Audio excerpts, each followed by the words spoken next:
fill up, be sure to hit that like button, share this content, let that friend, that neighbor know where to go when it's time to tune in to Cowboys Sports Talk and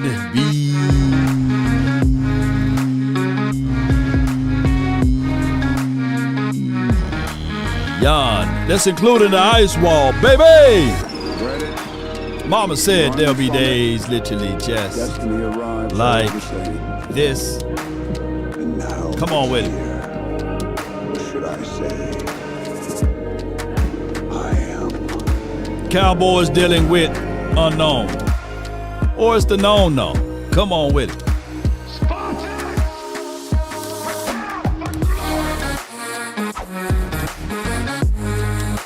Shout out to Michael Parsons. We've been down this road before. It's not new to us. You know, but what about trouble in paradise? The new America's team. Yeah, I said it. The Washington Commodores. Valuable lessons. 5, 4, 3, 2, 1. Come on with it. Good morning, good afternoon, and good evening. I can't wait for game one, Gut Bomber. I can't wait for it either. Ace Boogie, appreciate you. Thank you so much for jumping in.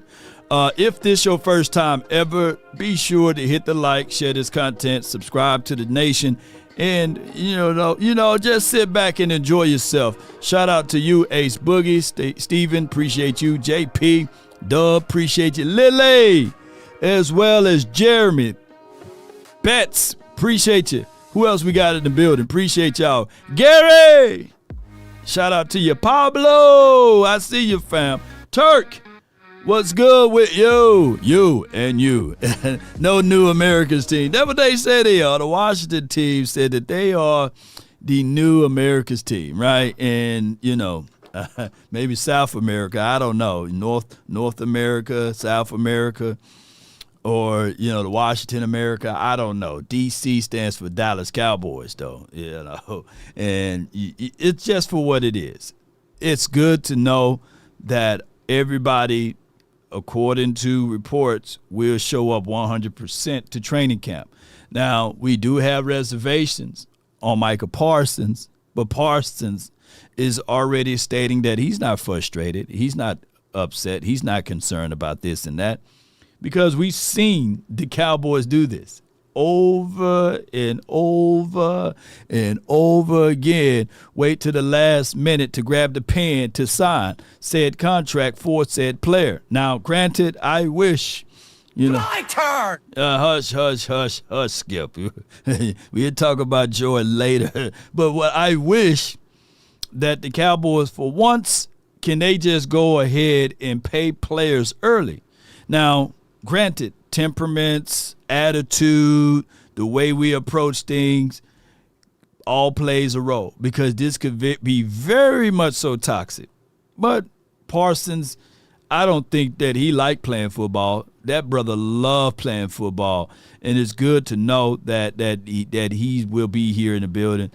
Shout out to him and what he's able to do for the community. This is a post that he was able to exhibit here. Let's listen to it. My village. And I'm challenging you, I know I'm not the only one. Stay on the kids, making sure they're in school, doing their academics. You got to be great in everything. Yes, you can't decide when you want to be great. Everyone yes, who sir. made an impact, you have a stitch in this jersey. We're a village. We're a family. I'm not going nowhere. I owe it to Coach Ham and you guys. Those who have poured in me, I'm going to pour back into you. He said, you pour into him, he pour into you. Education is first. This is Michael Parsons speaking to the youth. I believe the children are a future. Teach them good and well. Let them lead the way. Show them all the possessions.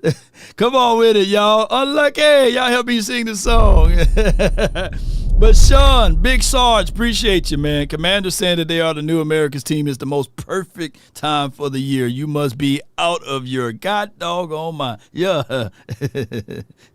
But at the end of the day, you must be out of your goddamn mind. Yeah, that's what they are. Nevertheless, trouble in paradise, because the Dallas Cowboys, we don't have those problems, right? We got problems. We have issues. We have doubts, but we don't have these type of problems, you know. And I like it because finally someone else is talking about their team and their player not being able to sign. Yeah. I've been pretty frustrated, I'm not going to lie. You know, everything that has transpired up until this point has just been disappointing and frustrating. You know, I've wanted to continue my career here. I've created my life here. You know, my wife and I have bought our first home here. So this has been somewhere where I've always wanted to be. You have to beg for somebody to see your worth and your value. You feel like you've put that out there year in, year out. He said you got to beg for somebody to see your worth, to see your value, you know. Let me crack your cranium and fertilize your brain. Why this brother got the Orlando Brown cut, man?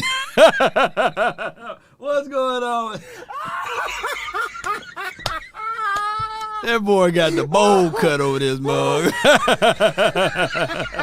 I never knew Terry had a scary hairline. That boy got the Tartarian cranium. Let's go, man! Oh my gosh, man. Oh my goodness! They put a bowl on that brother's head and went to cutting, didn't they? Them one of them early 90s cut. All he needed is the Bobby Brown. All he needed the Bobby Brown line, bro. Oh my gosh, man. Let me crack your cranium. They did his picture dirty, man. I've been doing you wrong. But neither here nor there. All right, Terry, who not scary, but the line is scary. Here's the thing that I've got to say. Man, none of these players like this, man. None of these guys like. Someone said he got to sacrifice that line. Wait a minute. Sacrifice. Oh my gosh, boy. You know, I mean, everything, previous regimes and even now, you know, I mean, I've done everything that's been asked of me. I'm not perfect at all. I've definitely made mistakes, but I've always led with the right foot. And I've tried to put myself in a position to be a person that can be valued and respected amongst his coaches and his teammates, but also be a dog on the field. I don't. Uh-oh, he mentioned dog. Oh, my gosh, man. You know. George! Hold on, George! Down! Oh. Down, George. Yes, man. I get it. I get it, McLaurin. We get it. We all get it, man. You know, he got the eraser head. Man, people on the podcast is going to be listening to this. They're going to have to click to the YouTube or the Facebook to see the visuals, man. Y'all got to do this, man. When they get that mistaken, I feel like I'm one of the best receivers in this league. And, you know, it's not because of. And he said he feel like he's one of the best receivers in the league. See, when my guy talks CeeDee Lamb, he says, I am the best receiver in the league, you know. And then we fought amongst ourselves whether or not Jay Jetta and Jamar Chase is better. But that's the difference of thou should decree a thing and it shall be established. Walking in with an authority is what you're supposed to do if you wide receiver one. See, I smell a little beta in him, you know, because in my dogs over here, oh, my gosh, man. Oh, wait, ho, down, boy. I smell a little beta in him, man. Come on, me just feeling that way, I feel like I've proven that, and I'm going to continue to work hard. Yeah. Nah, dog, nah. You see, you ain't speaking with authority. He said, I feel like I proved it. No, I know that I proved it. I know that I'm the best wide receiver. I know that when the ball is in my hand, we got motion going, man. What is this? I feel and I want value and worth. Dog, you supposed to be able to stand tall, whip them out, let them know that, hey, they dragged the ground without these draws, man. Come on with it, man. Where your nuts at, dog? You know, they should never pay you. They should never pay you. They should pay Michael Gallup 50-something, 60-something million, and they should pay Debo and let you walk, dog. You ain't speaking like you on the ground that you on. He ain't speaking that he on the ground and he's on. You know, that's just for what I'm picking up, y'all. Let me know if I'm wrong. He ain't speaking with authority. You know, he's speaking as if though he's not rightfully deserving of having that type of money, that type of cash, those type of responsibilities. Man, you supposed to whip them out and let them know. Come on with it. You said, oh, I said dog. Oh, my God. George. Oh, my. Hey, sheesh. Good grief, man, over here. Let's see how other people talk about you. You know, let me see what they say about you, man, because at this point, only been to the playoffs once, and that was last year. And that is a player, guys, that has had 5 1,000-yard seasons in his 6-year career. The only time he didn't have 1,000 yards receiving was his rookie year, and I think he missed it by 80 yards. So this is a guy, Washington, that has been with you through the dark times. He's a guy that has been with you through the rough times. Matter of fact, he's a guy that's been with you when you changed your name like 2 or 3 times. That's how long he's been with you. And he's been riding with you ever since. It's like the movie Love Don't Cost a Thing. KB, have you ever... Hey, this the dude with the fake girlfriend. I forgot his name. Y'all let me know if I'm telling the truth. Is this the dude with the fake girlfriend talking about love? Have you ever seen the movie Love Don't Cost a Thing with Nick Cannon? There's a guy named... Yeah, of course, it's a remake of Can't Buy Me Love from the 80s. I've seen it. See, you're just revealing your age on this show, Kate, because I didn't know that show. I only know Love Don't Cost a Thing. And you know, knowing that storyline, it's about a nerdy guy who wants to be famous, who wants to be popular, and he kind of buys his way into this popular circle. Well, he leaves his nerdy friends only later on in the movie to find out that these popular guys, they start to find out that he's not who he says he is, and so he kind of goes and he begs to be with his friends that were with him from the beginning through the dark times. That's like Scary Terry, guys, okay? Stop playing with him, Washington. There's a reason why we're talking about the Washington Commanders this year, going into 2025. And a lot of it had to do with Jaden Daniels, but a lot of it had to do with Scary Terry and his performance. So let's not forget that a lot of this success that you guys had was because there was a guy that has been around there for 6 years, and he's had to deal with all of the junk that came with being a part of that team for all of these years. And now you guys are great. Don't forget about the guy that was there with you during the dark times. And oh, okay, all right. Well, that's Catfish Teo. That is him. Yeah, don't forget about your Swedes, man. She may not be visible to us, but she's visible to you. You know, come on with it. But he is spitting the truth, though. You know, don't throw the only thing that was really there for you when you need it the most, you throwing it away. You know, I always keep my original fork set, you know. I still got it from from college. Yeah, my original fork. And I keep it with me. So it let me know that, you know, when I'm eating my food, I remember when I couldn't afford XYZ food, right? I still got the original fork with me. Been many of sets that I done bought. Better texture and better this and that about the iron that's in the fork or the stainless steel that don't rust. But don't forget for who brought you there, who got you there, you know. Yeah, needed that laugh, Lord. The original catfish victim, Manti Teo. But, man, it goes to show you, man, that, hey, over a period of time, life can be changing, right? Beta played cupcake schedule. Now he's a poodle. Think that he's a pit bull. Yeah, CJ. And she don't want no puppy. She want a big dog. Ain't that right? And he ain't speaking and walking like he's the big dog, right? And that's just the reality of it. Been there for 5 or 6 years, going on 7 years, something like that, and they playing around with their food on paying him. Let's see how other people talk about him again. Come on with it. Well, the value going forward is going to be that you have a young quarterback who you're looking to make a nice jump from year 1 to year 2 in Jaden Daniels, and you want to create stability. You've already come in and brought Laramie Tunsil on the offensive line. So you're trying to surround this young quarterback with protection and playmakers, and there's no better playmaker on your team than Terry McLaurin. No. He's a young quarterback. He can get it done by himself. That's for what we heard. You know, we heard that, you know, let's see, you know, we the only team, the Dallas Cowboys, the media were the only team that did it this way with us. Yeah, Dak is good and all his rookie year, But let's see what he looked like without the offensive line. Let's see what he looked like without Dez and without another wide receiver. And let's see what he looked like without Ezekiel Elliott. That was the talk track and the conversation for us the second year of Dak Prescott going into 2017. Who's old enough to remember? You know, there's like, yeah, he's good, but let's take away the offensive line. And everybody else did the exact opposite. Valuable Lessons is the name of this title, Valuable Lessons. And the valuable lessons would be, don't do what the Cowboys did. We saw C.J. Stroud, his second year, sophomore year, going into his sophomore year, what have you. They went and got more and more weapons, more and more pieces, more and more opportunities to give him a better offensive line, better running back, a running back that went to the Super Bowl by the name of Joe Mixon. They did a lot of things above and beyond. They even got him an edge rusher that averaged 15 to 16 sacks a season.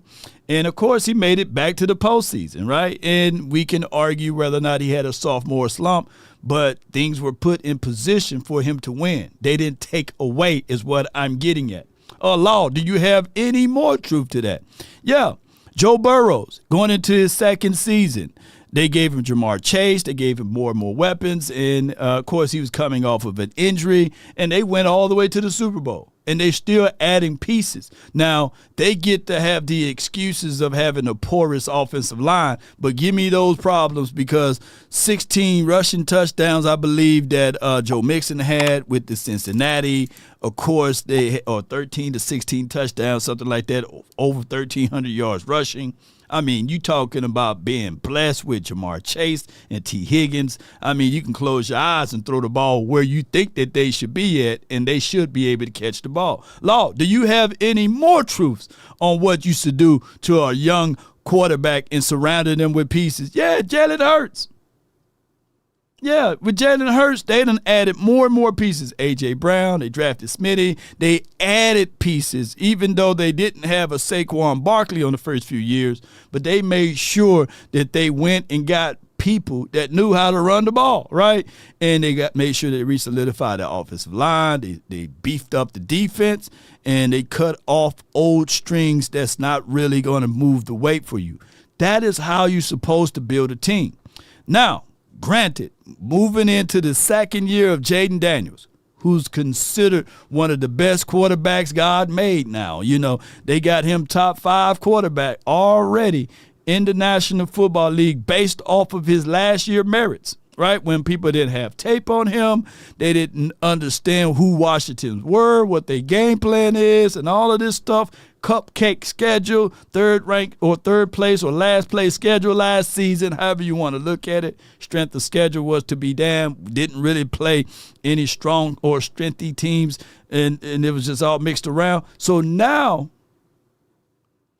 when it's time to pay Terry McLaurin, the Washington team think that this is going to be okay, even though he got his frustrations. Now, I'm not the person that will look at someone else's yard when we haven't cut our own yard, which is Michael Parsons. We haven't done things for ourselves, but we don't hear levels of frustration here, right? But let's listen to the rest of what they had to say. Now, is he Justin Jefferson or Jamar Chase when it comes to the $40 and $35 million a year? That's for the GM to decide. But I know this. Terry McLaurin is a top 10 receiver in the National Football League. And if you look at what they're making, they're all making above $30 million. So wherever the deal comes in, whether it's 30, 32, 34, figure it out. Continue the continuity that you have in Washington, because right now the Commanders are everybody's darling pick. They got a lot of momentum. They got a lot of positive national momentum. Take it away. And the last thing you want to do is create a negative controversy on the side as you go into training camp. I think Washington and Adam Peters, they've done everything right so far. Continue this, get this deal done, whether it comes in at 32, 34, 35, whatever the number is. Pay him $40 million. You got to pay him because his production, not only on your team, but in the league says so.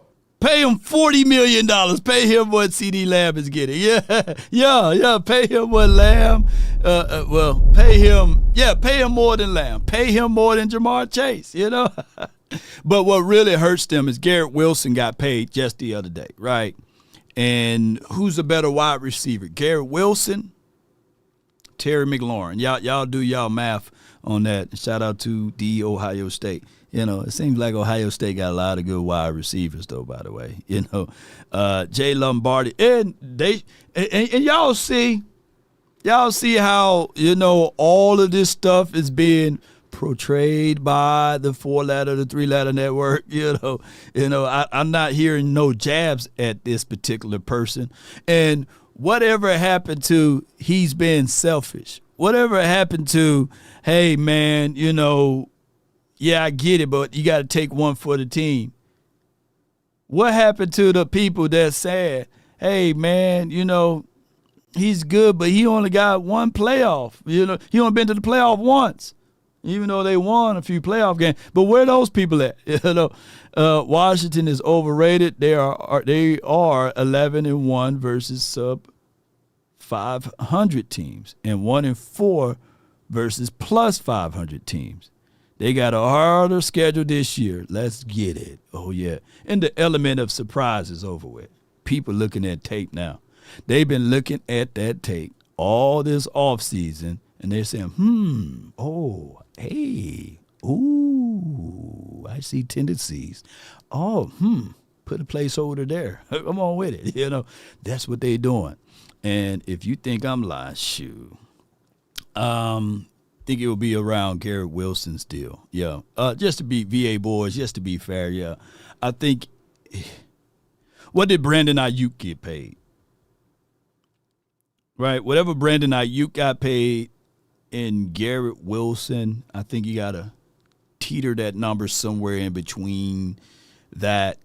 And if to make things right and righteous, I think that McLaurin been in the league a little bit longer than Garrett Wilson, right? So he's going to want a little bit north of his, you know, just from a veteran aspect. RB room maybe 50%, blue might be the great change of pace. This is from Coyote. Yeah. I hope we can see some of this. All right, so let's listen to this. Not seeing eye to eye yet. And, you know, rarely do we see deals done on July 15th or July 14th, like we saw 3 huge deals done over the past 2 days. Usually right up against the start of training camp is when these things really kick into gear and when the deadlines end up creating deals. The Commanders are not there. So just because Terry McLaurin does not have a new contract yet doesn't mean he is not going to get a new contract. You mentioned some of the numbers. My understanding, he wants to be in the 30s. And judging by his stats, 30s makes sense. And the fact that Garrett Wilson, on his first big deal, obviously much younger than Terry McLaurin, but on his first big deal, got more than $32 million per year based on new money, you'd think that would be good news for McLaurin. We also know that he is pretty serious, right? Yeah. He was not there at a mandatory minicamp. He spoke today to reporters, many local reporters and some other people who were there to listen to his words. He sounds serious. He is obviously not happy. Commanders want to get this done. You really do have to think, Tom, that this will get done in time. These receiver deals are getting to a point where they are so massive, teams have to make absolutely sure you want to lock a guy up before you do so. Okay, so what's y'all thoughts on all of that? What's your thoughts on all of that? Holdouts. Let me see holdouts. I'm trying to look for something. What's your thoughts on all of that? Because at the end of the day, when you start to contextualize value, worth, and what someone else is getting and these sorts of things, it becomes a very difficult situation, especially when it's time for you to look at what someone else is getting, right? And you say, all right, cool. It's not going to happen to my team, but then now it's happening to your team. And now you got to figure out ways to say to yourself, hey, how can I get beyond this part of this particular deal now? Because Garrett Wilson is younger, and he just got paid $32. And it goes all the way back, ladies and gentlemen, on what we said with the Dallas Cowboys when Jerry Jones and Stephen Jones saying they're waiting for leaves to fall. And if you think long, you think wrong, right? And basically, we're seeing this in its fullness right now, is that the fact that the Cowboys waited forever for leaves to fall. And now all of a sudden, when you look back at everything, let me see if I can find this. Hold on, y'all bear with me. And then the UNKOWN's 40%. I need to find this on this topic matter, man, because I think that she did a great job of breaking down. Let me see. Boom. If I can find this, UNKOWNs, I need to find this one way or another. But y'all got to understand that these players, they do communicate with each other. These agents, they do communicate with each other. So when things are not getting the respect level of what they want, and then you get someone else, let's say, for example, he probably would have been cool with $30 million. But by them waiting till July the 16th or the 17th or the 18th, Garrett Wilson just got 32. So now, yeah, I wanted $30 million, but this brother's got 32. Give me 33 now. And the most, and all of them leaves that continue to fall, I believe I deserve to be XYZ player. And that's where we are at with these players and these contracts. And then that's why you get these levels of frustrations and all of these things. Okay. All right. So let's listen to more because I love this, man, because now it don't have to be us. It's someone else. To being somewhere else. Advised you that they've taken whatever tack they've taken, and have you now opened your mind up to being somewhere else? I haven't got to that part yet. It has been disappointing. Going into this offseason, I thought there was going to be more progress, and I know those discussions were there at the beginning, and since OTAs and minicamp, we haven't had any discussions. We haven't talked at all, and that's tough. Obviously with camp coming around the corner, and so I haven't thought that far yet to really, see what's next in the standpoint of leaving or not, because I want to be here. I want to make that abundantly clear. Like, I really appreciate this fan base, this city. This place has become my home. I've poured a lot of myself and given everything that I can every single day since I've been here, through the wins, losses, good, bad. And, at the end of the day, you do want to feel valued and you do want to feel appreciated. And I think, how the market is today, it pretty much that conveys what guys in my caliber are deserving of, and I feel like I fit that in that box because just how I've always carried myself on and off the field, and the value I know I bring to a team, and I know I bring to my teammates, and I know that I bring to an organization. And I don't want to put myself in a position to feel like you have to beg for somebody to see your worth and your value. You feel like you've put that out there year in, year out. Everything, previous regimes, and even now, I've done everything that's been asked of me. I'm not perfect at all. I've definitely made mistakes, but I've always led with the right foot. And I've tried to put myself in a position to be a person that can be valued and respected amongst his I'm still looking for that video, y'all. Y'all bear with me. I don't want to get that mistaken. I feel like I'm one of the best receivers in this league. And, it's not because of me just feeling that way. I feel like I've proven that, and I'm going to continue to work hard to prove that. And that's kind of where things are. So I haven't really, gotten to the part of trade or not. Like, I want things to work out, but at the end of the day, like, it takes two to tango. You know what I mean? And so however things go these next few days, I know camp's around the corner. I'll talk to my agent and we'll go from there. But overall, you just want to be appreciated and valued for who you are and what you bring to the team, and also what you feel like you could continue to do, because best believe I don't feel like I play my best ball yet, and I still feel like I have a lot of great things that I can do and bring. No doubt, man. I cannot find that video. Watch. The moment I get off a line, it'll be up on my news feed. But they did some research about players that tends to hold out. And UNKOWN did a great job of it. And I'm looking everywhere. I'm trying to build a plane as we fly, and I just can't find it. It's pulling up so many other stuff that we talked about. But I'm going to just tell you guys in shorts of like what she lamented in.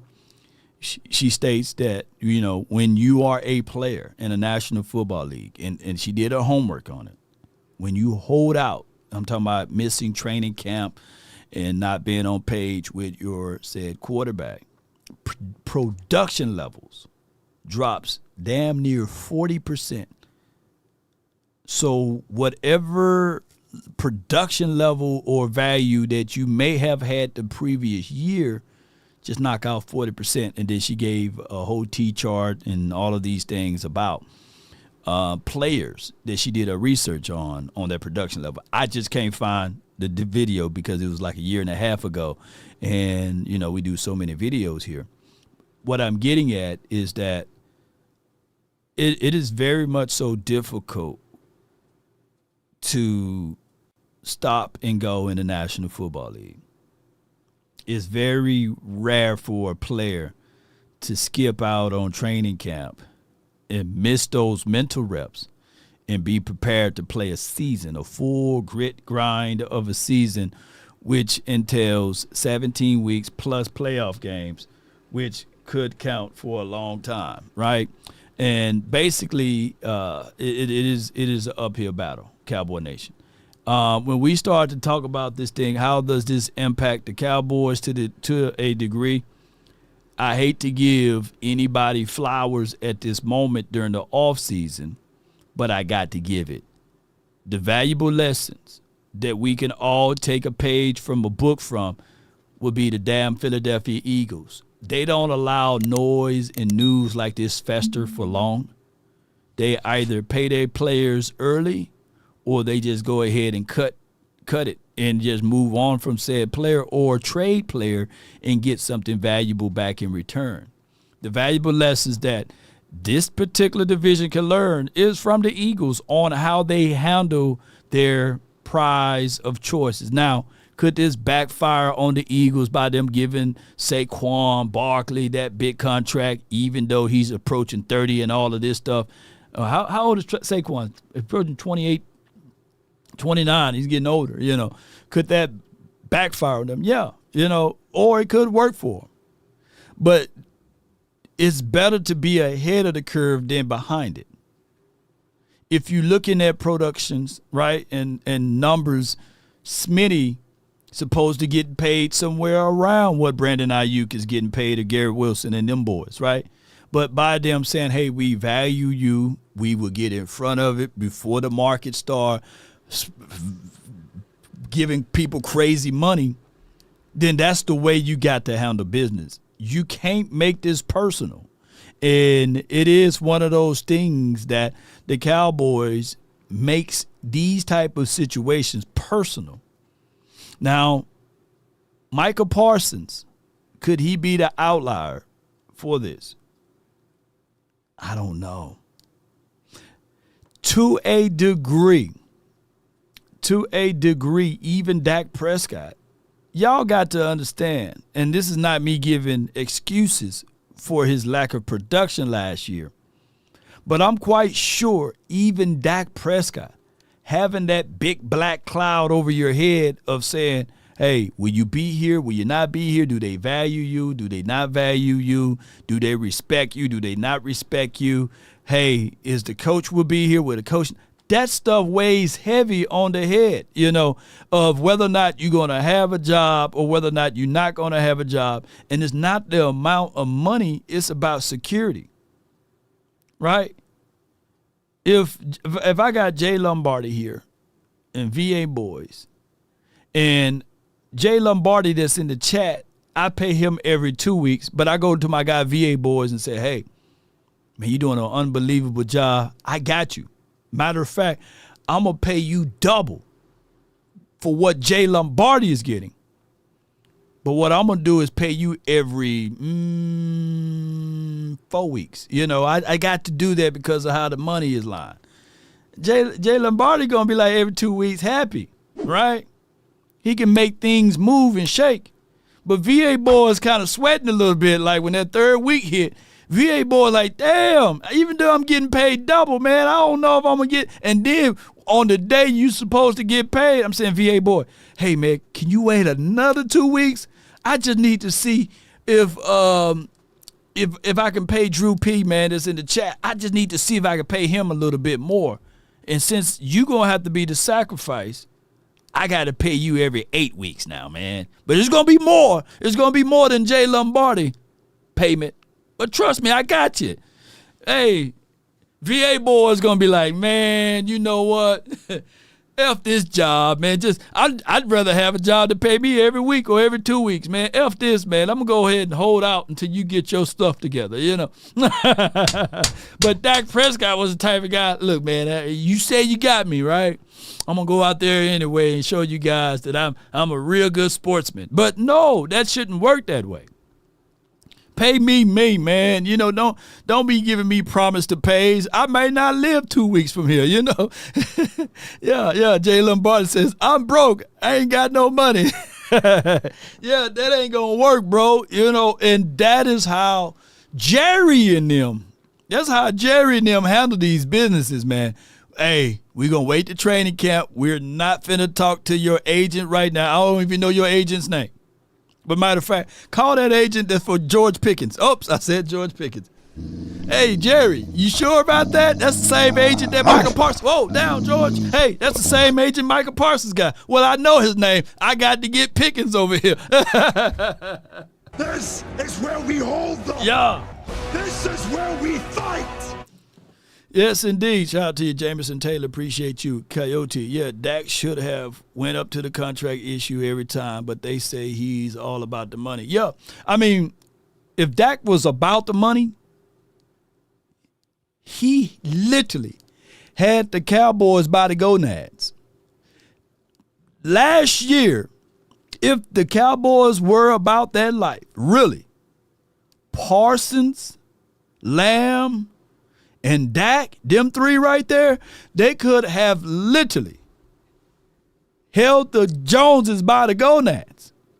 Because it was only like last year at training camp, it was about 3 people, you know, in the stands. If you go do a pend around, you see me and somebody holding the camera and somebody asked me for an autograph, you know. It was just 3 people in the stands.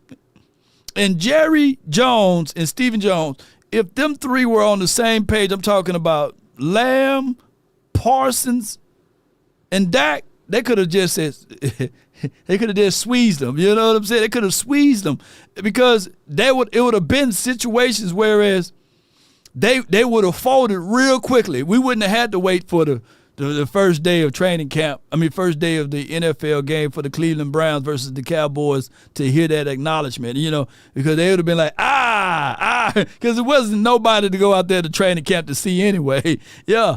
And people tune in to hate at Dak, right? So now,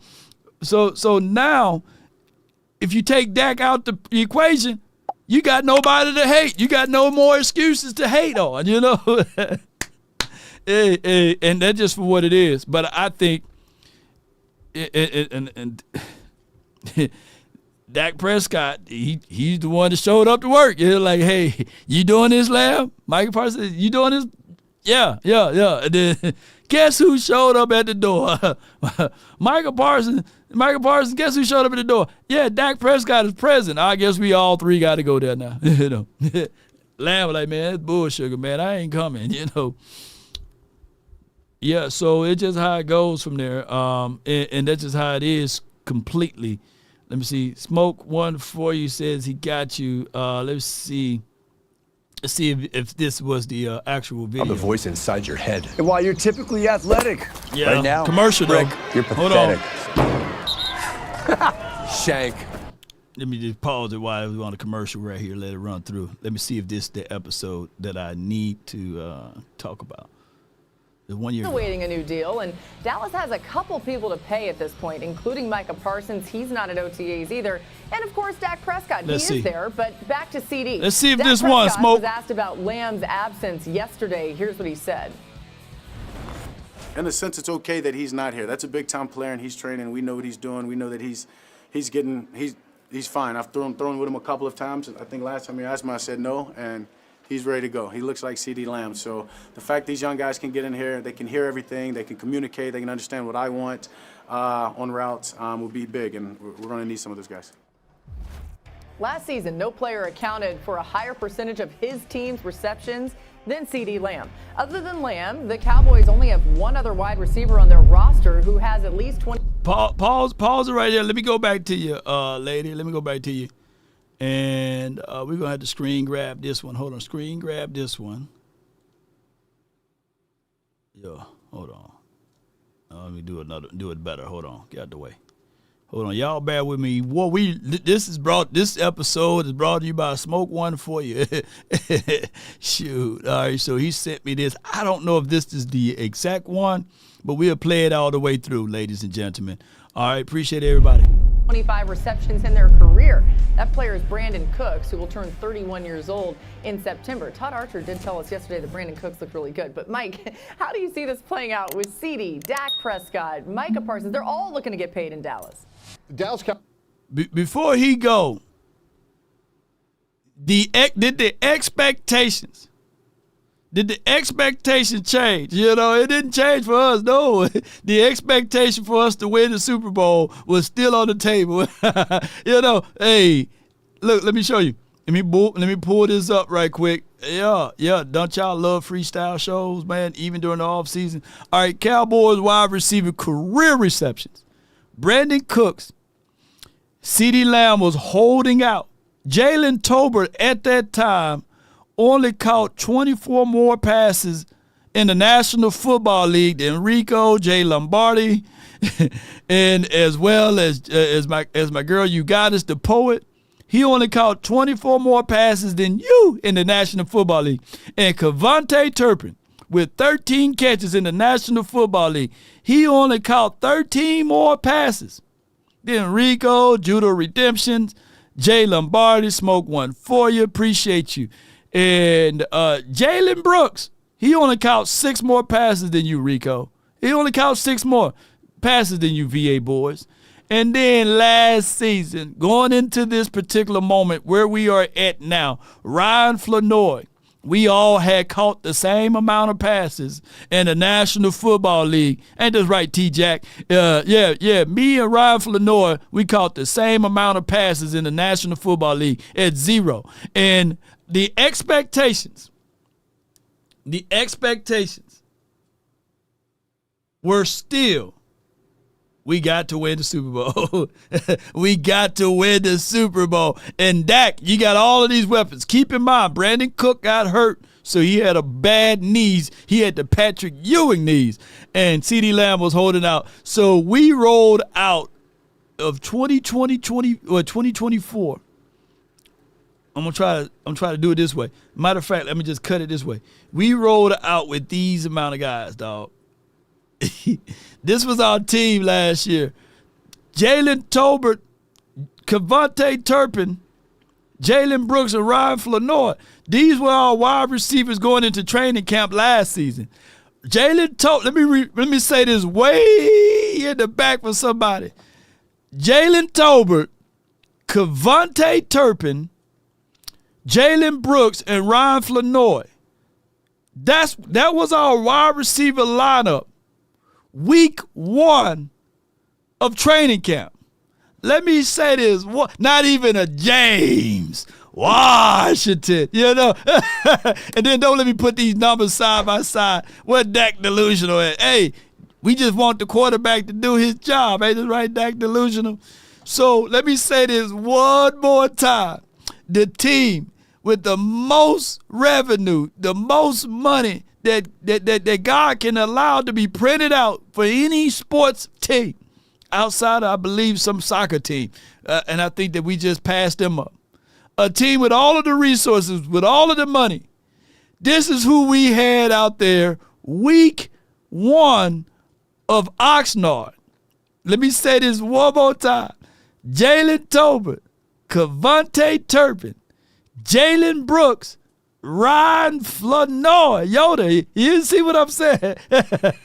Jalen Brooks got to be Dak's personal driver or something. You know, I don't know, man. He know where the bodies are buried or something. I don't know, man. Bohemian Grove reverse effect. But it is for what it is, Cowboy Nation. And this is who we supposed to win the Super Bowl with, too, by the way. Cowboys have made a massive mistake. They're either going to lose CeeDee Lamb or have to dramatically overpay him, and here's why. Dak Prescott can't be franchised. You have to get in a room and get his deal done. I don't know why Dak Prescott isn't signed, but it's critical to remember he cannot be franchised. He has to get signed. Then you have Micah Parsons, arguably the best non-quarterback in our sport. He will be franchised 100%. You can't let You're wrong on that one. good young pass rusher go. That leaves CeeDee Lamb, who's on the precipice of becoming a free agent. So we already talked about players like Jamar Chase, Justin Jefferson. If CeeDee Lamb's about to walk out the door, I've been there as a GM, you're paying a massive premium. So CeeDee Lamb, I know, is anxious to get a deal done, but the way this could actually play out is very plausible. He will have incredible leverage next offseason. Really quick, D-Wood, I just want to say, as Mike T was just pointing out there, he can't be franchised. It's in his deal. It's not just that they wouldn't want to. They literally can't do it. Go ahead, D-Wood. Yeah, calling that dude D-Wood is diabolical in these days and times. Everything has a trickle-down effect in Jerry's world right now, starting with the quarterback. But you know, we talk about CeeDee Lamb. You know, what's funny here, Laura, is when the Dallas Cowboys actually woke up and said, "Man, maybe we need to start force-feeding this guy the ball." Like that's when it really took off for this Dallas Cowboys offense and CeeDee Lamb. And now they've really put themselves in a crux because there's nothing behind him. That's the thing here. He knows, like, I'm the man on this offense. Outside of Dak Prescott, I'm the man. So the Dallas Cowboys they're in the pickle right now.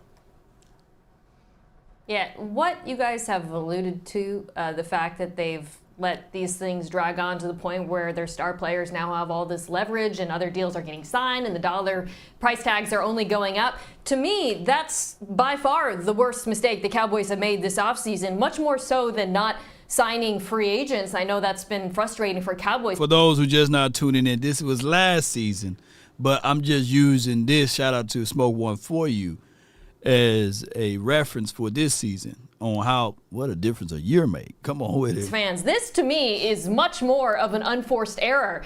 You are good at drafting and developing players. This is the evidence. But to run off successfully, you have to sign those players to deals that don't compromise the entire team, and they simply haven't done so. You can make a case for not doing it with Dak Prescott if they really are tired. They feel like they've hit a ceiling. I don't personally agree with that, but I can understand that.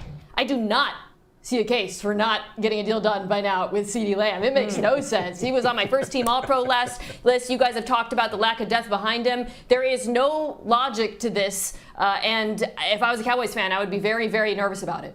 Yeah, Mike, I mean, it's May 23rd right now, so this sort of feels like it's down the road, but is there a world, you think, where we could get to the start of the season and none of these three have new deals with the Cowboys? Absolutely, and if the other side of that conversation, Laura, is if we were representing those three, they're 17 games away from hitting the market. At least we know that for Dak and then one of the other two. So, you know, again, Micah Parsons to me is likely to be franchised, but absolutely. And I think it's to Dallas's massive detriment. They're going to be paying massive premiums next March because these great young players are on the precipice of hitting the market. Precipice, yeah. Still not the episode I'm looking for, Smoke, but that is a good smoke for us, though. You know, that is some good smoke for you guys because at the end of the day, regardless of all of this, it's been 365 days. It's been that long of a time frame, and we still haven't paid Micah Parsons. That's I'm like, wow, you know, because at the end of the day, it shouldn't take that long to pay Parsons. You know, it's just crazy. Ain't that right? Smoke one for you. Smoke weed every day. It's just crazy, man, when you really look at it. We're sitting on $32 to $33 million now. People talk about the contract and the money that's in the way. And I get it. I think we still got to work out a deal for Donovan Ezaraku, which he's literally still smiling from ear to ear for being on this team, and he's been at practice, at camp. That's a difference too, because it could be a whole lot different. Look, just if you think I'm lying, go ask Cincinnati, right? I think their edge rusher that they drafted still is not signed at this point. So it's one of those things, man, that the Cowboys really need to go ahead and set a good pace for the training camp. The season starts next week. There's no more off season. It's not off season. Y'all know that, right? The season literally starts next week. When they putting on the official helmets and pads and stuff like that, the season literally starts. And you would love to start off on a good foot. Let me tell y'all something. Doubt is a cousin to fear. Right? It's a cousin to fear. When you worry and you say that I'm okay, but you're not, that's a part of the problem. Your cortisone levels increase. Cortisone, I hope I'm saying that word correctly. Let me know in the chat. It's a stress hormone. We all have it, but it's elevated.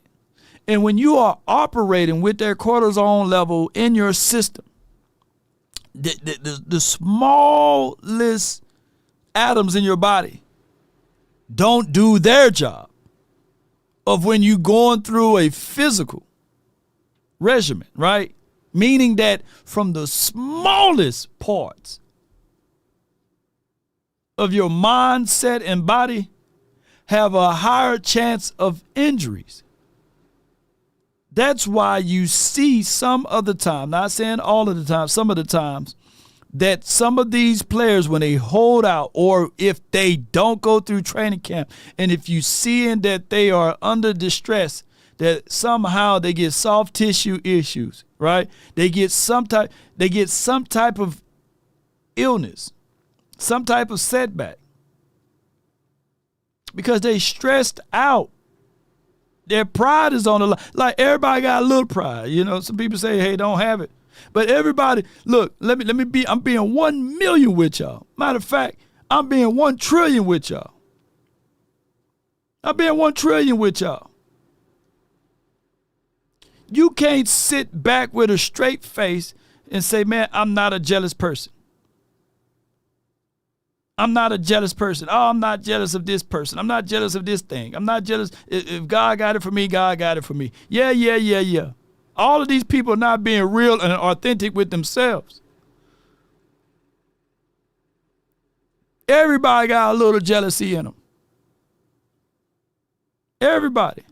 Yeah. RogueShop will help out with the stress. Jerry Jones said, hey, wait a minute, RogueShop.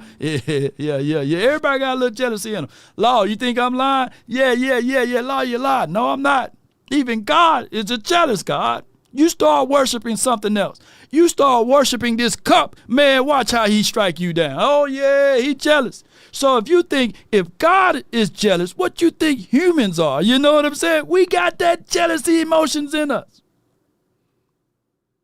I'm spitting the truth right now.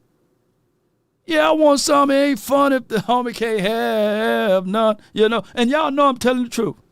So when they open up and they see like other teams without batting an eye, they pay their guy, shoot. When they pull back a situation and scenario and this guy getting paid and that guy getting paid, you sitting there like, wait a minute, where are my blessings at? Where's my fortunes and fame? I'm putting in work. Yeah, shoot. Jealousy is a real thing. And granted, hey, I'm not sitting here trying to advocate for the Washington team to go ahead and pay Terry McLaurin, you know. yeah, let them have those doubts and those worries and the cortisol levels to increase, right? But what I'm getting at is the realness is that he probably ain't going to give you that production that you had last year. Yeah. Come on with it. Yeah, Judah Redemption said, Law Dog. Yeah. Oh, man, you mentioned dog over there. George. Hey. Judah just said, there are only so many slices of bread to go around. You sitting on $32 million, Jerry. Man, don't you know what kind of bread sandwich I can make? Or don't you know what kind of pie I can make with $32 million? Boy, you get a pie. You get a pie. You don't get no pie. You ain't got no alibi. But you get a pie, you know? Everybody getting big slices over here with 32. And you got to learn how to stretch and pull. Pause. That pie around. You know what I'm saying? So that's just for what it is. Yeah. God. Shaq says God doesn't strike people down. Well, shoot. Start counting your troops. Shoot. I was reading the scripture that he told Smooth, don't count your troops. Yeah, the seer came to him and told him, hey, God told you, man. God told me to tell you don't count them troops. Nah, this is not your doing. No. Yeah, you may have did X, Y, and Z thing. You might have destroyed Goliath, but Goliath had brothers. People fail to realize that part of the storyline. And then David got all boldly and said, you know what? I'm going to count him anyway. Struck him. He didn't struck him down, but he killed. Based off of David's decisions to count his troops, it stated that over 180,000 people died because of one man's decision. Ain't that crazy? That's messed up. So you mean to tell me because I'm under his leadership and he decided to count the troops, I got to perish? What's going on with this? How the rules are made, man? Wait a minute. That was his decision, not mine. And then they gave him choices. Either you can flee or we can send flies and locusts to eat up all of the stuff, or we can put famine in the land. But he said, just send me the flies. Them flies killed over 180,000 folks, give or take. That's what the theologian said. But what I'm getting at is that it's codes to this thing. That's what I'm getting at. It's codes to it. And in the moment you violate the code, I forgive you. I forgive you. But the repercussions are still there. The consequences are still there. Yeah. I'm falling on my knees. I'm telling you, I'm begging you, please don't give it to me. Yeah. But you went against my guidelines, And that's how this thing works, man, unfortunately, Hey, don't turn back. You turn to a pillar of salt. Shoot, she looked back anyway and they said the pillar of salt is still there to this day. To this day, ladies and gentlemen. So what I'm saying, there's rules around this whole situation. But let me tell you something. If it smells bad, this is something that you can try to get in control of and strike it down immediately. Let's talk about control. And first and foremost, I'm talking about control body odor, and that's anywhere. And all you have to do is shop.mando and get $5 off of your starter pack, and that's over 40% with promo code LAW, shopmando.com. Let's go. I use this body wash odor control, full body control with Mando. They have the product here, and they also have deodorant that you apply under the arm for 72 hours of odor control. You want to be in control. And speaking of control, they also have the product that you can apply all over the body, the invisible cream, and it also fights for 72 hours. Look, it's all about being in control. And with Mando, man, they control body odor anywhere. All you have to do is shop.mando, get $5 off your starter pack. That's over 40% with promo code LAW, shopmando.com. Let's go and let's stay in control of your odor. I love it. Yes, indeed. Let's stay in control of your odor, man. Anywhere, and anywhere, anytime with Mando. Be sure that when you put that invisible cream, it comes out where you can see it, but once you rub it, it's gone, right? But it will take good care of you on clean skin for 72 hours, up to 72 hours, by the way. And look, don't come from the gym all sweaty and funky and put it on. Say, hey, Lord, it ain't working, man. Nah, it don't work that way. You got to put a little water. You got to put a little water to wash it off, and then apply the invisible cream. all over your body, man, even work in between them toes, man. Got to get in between them toes, ladies and gentlemen. And use promo code LAW, and that's for the best results. I want to segue over to some of the things that's not pertaining to commanders or commandos, however y'all want to call them, and these type of things. This is one of the things that I want to talk about, and that is giving flowers and to my compatriots. I think that they're doing a great job, and I want to support them in all that they do and on their journey of being independent and all of this good stuff. And that is Brian Broaddus. He's on different and multiple platforms, him and my brother from another mother from the same hometown, home skillet, Botch Lombardi, Crown, and we all love Crown, Global Media. And this is their site right here. I want to share a couple posts with you guys before we open up the phone lines. And this is Brian Broaddus' Twitter page. You can go there, show him support there. And then this is their YouTube page. I'm going to click on this button here. It should take me to YouTube. And with that being said, there's Botch Lombardi still representing NTZ with the do-rag. Shout out to him. And you see in Broaddus in the picture there. But this is their YouTube page.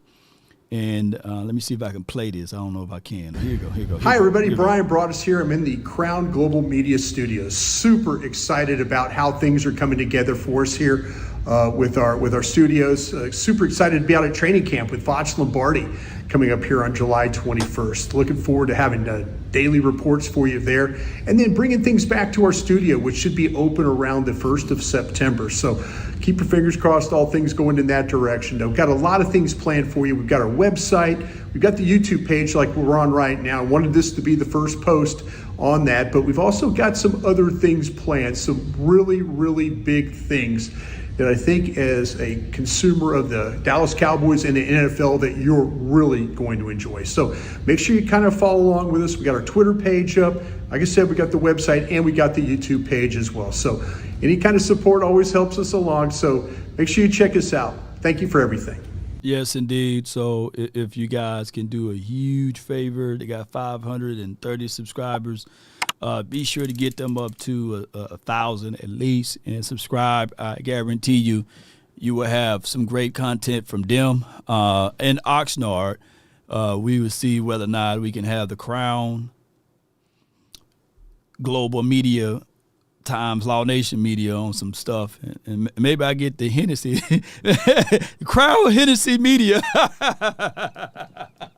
Yeah, I'm always the Hennessy guy, but shout out to the Crown. But with all jokes to the side, be sure to support them.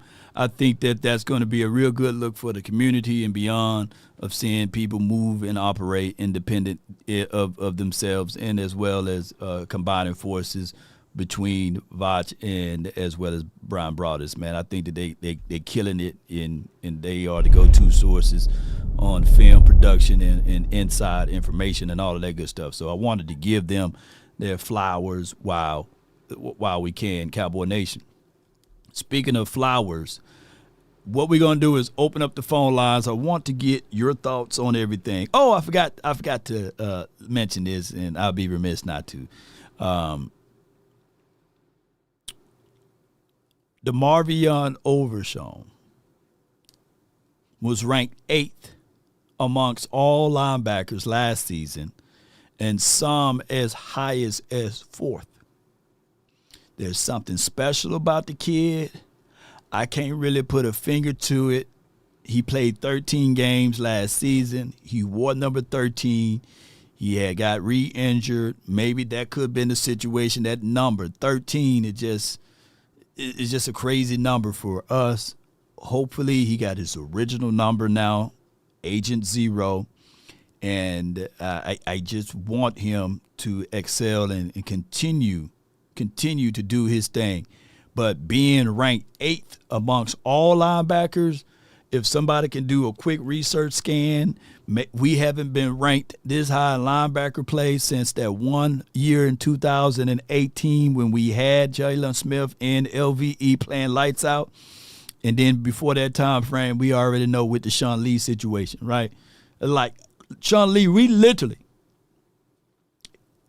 had a Hall of Famer playing for us out of Sean Lee. He just couldn't stay healthy. If Sean Lee had, somebody said 20 shots of Hennessy works every time. Boy, Coyote, boy, see you, I know where you're getting that from. But neither here nor there. If Sean Lee had Jason Witten's health, they would have put a gold jacket on him while he was playing, right? That's how good Sean Lee was. Right, Sean Lee is the only guy that could run a 4.9 40, right? But it looks like he runs a 4.25, right? He was just that good. Shout out to Sean Lee, but neither here nor there. I got to give flowers to DeMarvion over Sean. I think that, by him being ranked as high as fourth is amazing and wonderful and all of those good things all together, Cowboy Nation. All right, so with that being said, let's go ahead and talk about this right quick. If you are driving in the DFW, and if it's a fender bender, you've been rear-ended, T-boned, ran off the road, or if you are at work, right, slip and falls. They told you to get something off the top shelf, and they didn't have a ladder holder guy at the bottom, and the ladder fall from up under you. And now your ankles and your legs are all torn up. I'm telling you, I'm encouraging you. I hope that you're okay. But there's a phone call that you can make, and that is 817 and all threes or 214 and all threes. And Frenkel personal injury lawyers, they will take great care of you. If you can't visit that line, you can always go to frankelfirm.com and someone will be able to assist you. They got over 100 years of experiences. Let them talk about it. It starts from the first phone call. Most of the time, you're going to talk to Gene Burkett, a 30-year partner. You're not going to talk to some employee that just got put on the phones that day. There are things that are so crucial, especially if it's a cataclysmic event, to have our experts get out and look at the vehicle, witness statements, photos, the whole thing. Call Frenkel first. Chosen by the people, feared by the insurance companies. Call Frenkel first. Yes, indeed. Be sure to reach out to our partners. And they understand the cost that is involved. Call my phone. Frenkel personal injury lawyers. Let's get ready to open up our phone lines. That's 657-390-7391. The Frenkel personal injury lawyers hotline for your mind. Come on with it. Uh-oh. Let's get it, baby. I got from the first number on this line for your mind. Uh-oh. Let me see. Boom. Why is all this happening for me? All right, here we go. Get out of the way. Get out of the way, computer. There we go. From the first person that's on the line from the 201. I got Sadiq Charles on the line. We hope all is well with you. Thank you for calling in on this beautiful day. Talk to us. What's going on? Hello. Good afternoon, chat room. Mm-hmm. Yes, I'm calling. I'm jumping the line. Mm-hmm. Those who was before me, I apologize, but I'm just calling to say I thank you all for all your prayers. Mm-hmm. And I need to take a break. Mm-hmm. Do what I gotta do over here. I need a break. Oh yeah. So I have to jump on and to see what's going on with Lord Nation. And once again, just thank you, everybody. I thank you so much. You got so much strength to calling in. I understand, where you at right now. We are family, so you just checking in with family. And we got the biggest virtual hug for you. Condolences out I know how you feel. We all here for you, and if you need anything, just hit me up and shoot me a text because we definitely can talk about anything and everything at any time too. Now, at any time. Mm-hmm. Okay, thank you, everybody. Again, once again, I love you all. Thank you for your support. Talk to everybody later. Peace. Thank you so much. Y'all put SC in the chat. That's Sadiq Charles. She lost her mom, and losing your mom, that's the first love that you will ever have, right? For being in the womb for over 9 months, because if you really count all of it, over 9 months you in there, and that's the first warmness, the first food, the first vibes, the first feel. They said there's about 3% of the people in the world, 3%, that can remember the time that they were in the womb. On 3% of the people have that recall. And if you're part of the 3%, boy, you're blessed to know the feeling in the presence of being inside the womb. Is something crazy and good at the same time, by the way. But we are all here for her. And it never goes away. It just hits you in spurts, moments. Like whenever I see a nurse now, I just be swelled up in tears because my mom, as y'all can see in the picture behind me, she was a nurse. And when she became a nurse director, she didn't have to work as much but on the floor. But, man, whenever I see a lady in scrubs, man, it just takes me back, man. I be sitting there crying. I was in Walmart the other day, and I saw a lady come in with the scrubs on and stuff. And I was like, Lord, it looked like mama and them, So it's just one of those things, man. Especially holidays and times like this, people hit me up and say, hey, you got to reflect on the good moments. But it be sometimes the good moments that still make you cry about the sad moments and about any moments. And especially right around this time of the year, I'll be heading into Oxnard, and I miss those phone calls. I miss those texts. Baby, you all right? Baby, make sure you got this and that. So I try to revisit those things in my mind. But VA board said it well. It comes in waves, right? It don't go away. It just comes in waves, right? And you be perfectly fine. You like one day last week, I was perfectly fine. Just having the best moment and the best day of my time. Just chilling, relaxing. A commercial came on, and it just took me down to my knees, right?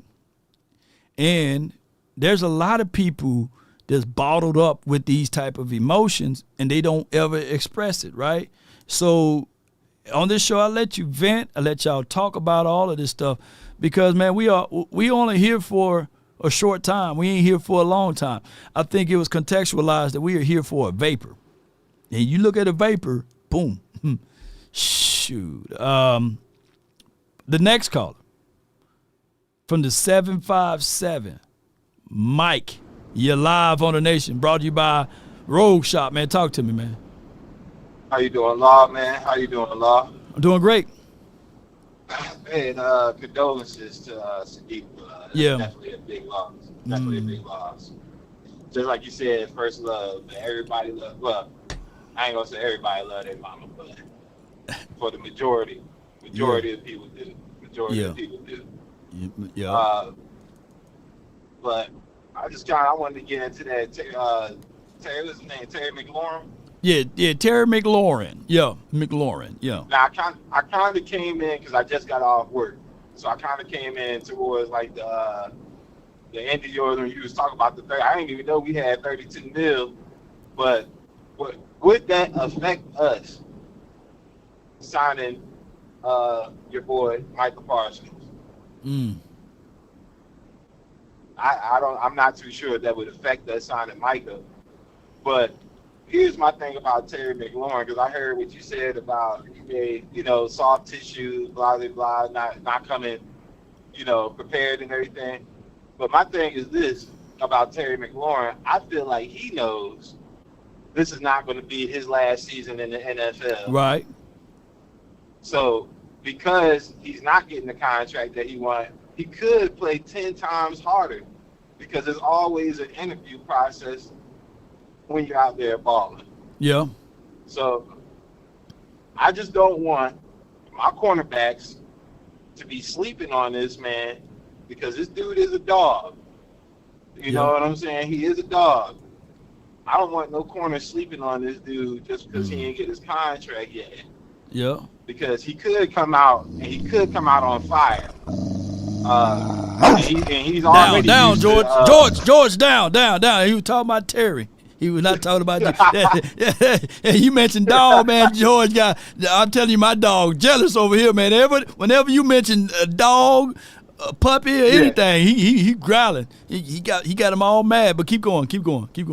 Now, don't get me wrong. We got two bigger dogs. Oh, you feel Lord. what I'm saying? Yeah. We got two cane Corsos out this mud. You feel what I'm saying? Down. Jeez. But the good thing is we don't absolutely play the Washington team until it get cold almost, right? So so it's one of those things that we would know exactly who Terry McLaurin is by the time we play them.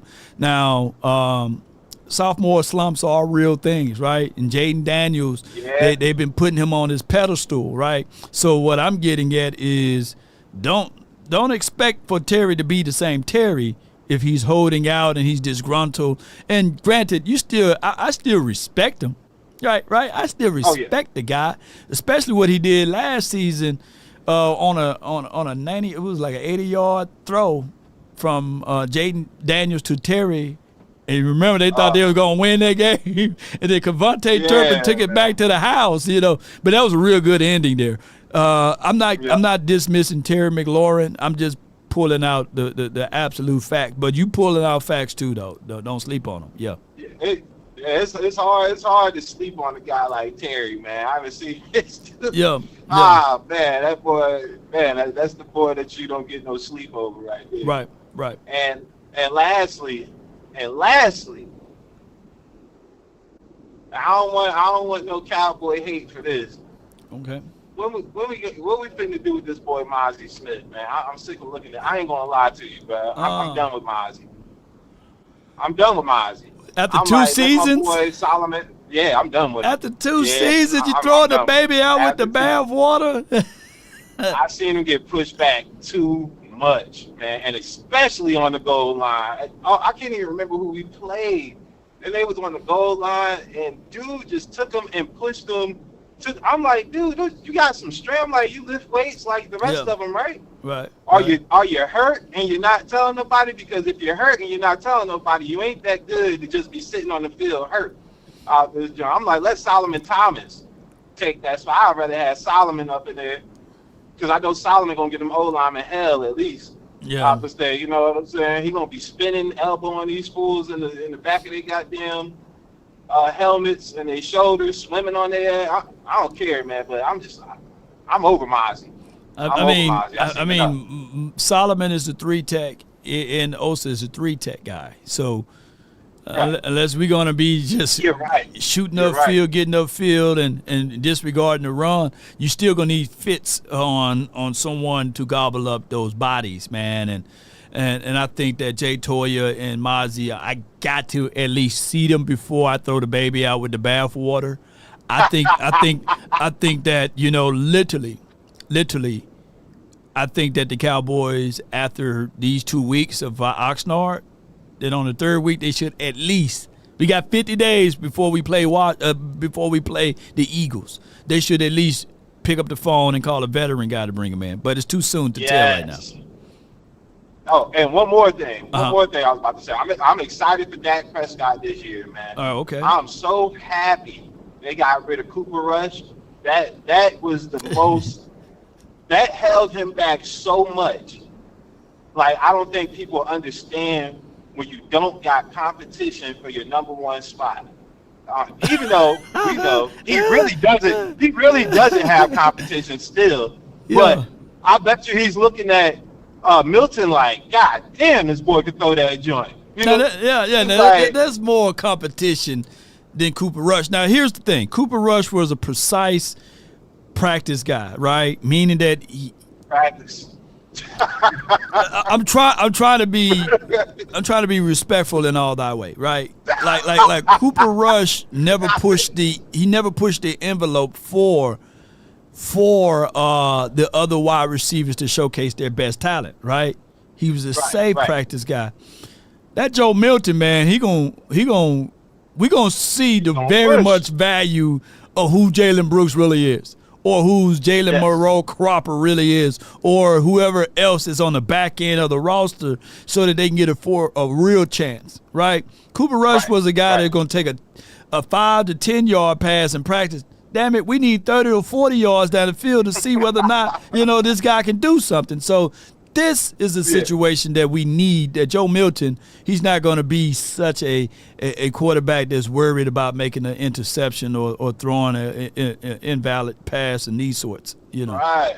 You don't see no videos of Dak Prescott and Joe Milton hanging out. I maybe year 2 of Joe Milton that would happen, but I haven't seen one video yet. But every time I see Dak Prescott at I'm talking about hockey, basketball, baseball, his little pet, Cooper Rush, was with him the entire time, man. Every single time. I'm like, boy, you are the definition of a backup quarterback. Like, you don't even care that you're a backup quarterback. Like, you know what I'm saying? You are happy in that spot, and I don't think Joe Milton is happy in that spot, which I think elevates Dak Prescott's play.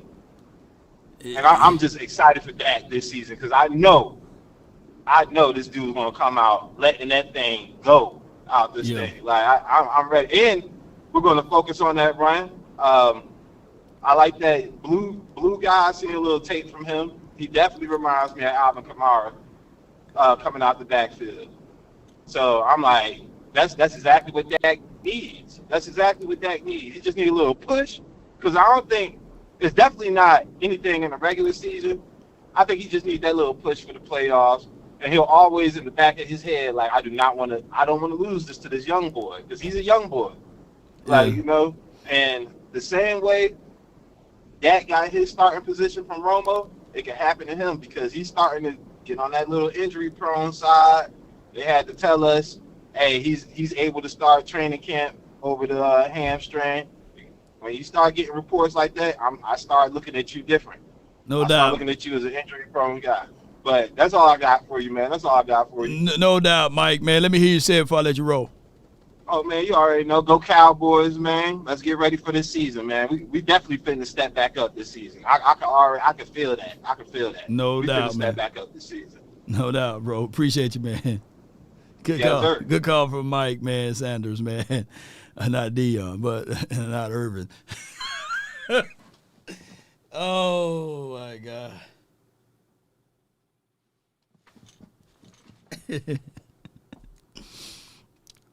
My guy, Mike, man. Mike, man, when you do me a favor, man, just turn on your YouTube, go to my channel, man. Yeah. They've been hanging out, man. They've been in practice together. They've been learning cadence together.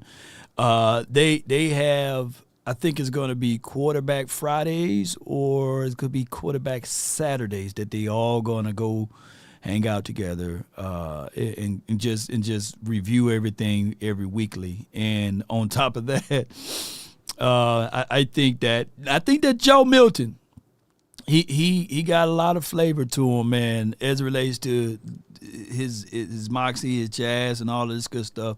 A person that tall and big shouldn't be able to do a backward flip, but this guy can, right?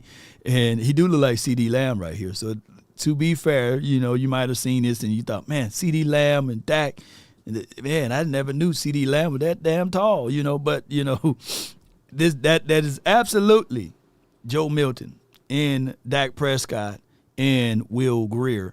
And I truly believe that these guys going to be on the same page this season.